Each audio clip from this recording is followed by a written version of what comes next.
যে আমি সেরকম কবি নই, আমি লেখার চেষ্টা করি মাত্র। আপনার গান করছেন, গান শেষ হয়ে যাওয়ার পরে আমি কবিতাটা আরম্ভ করেছি। জানি না কতটি এর মাধুর্যতা থাকবে। যদি ভুল ত্রুটি হয় আমাকে বলবেন, আমি সংশোধন করবো, তারপর আমি আমার ডায়েরিতে তুলবো। তবে হরিচাঁদ ঠাকুরকে নিয়ে বাবা জানেন আমি একটা বড় একটা কবিতা লিখেছিলাম, সব কিছু নিয়ে একটা কবিতা লিখেছিলাম।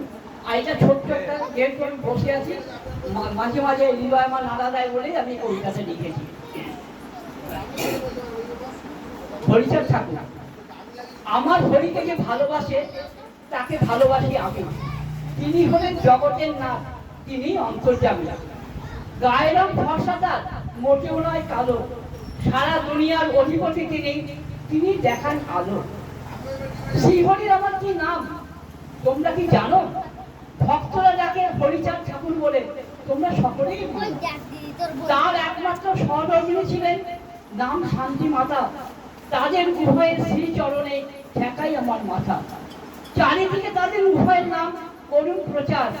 আপনাদের সবাইকে শুভেচ্ছা জানিয়ে শেষ করি সমাচার। এক মনে তার নাম করলে হৃদয় দেয় নাড়া। ভক্তদের অন্তরের শুভেচ্ছা জানিয়ে কবিতা করি সারা। প্রণাম জানাই মাতাকে এবং শ্রী ঠাকুরকে এবং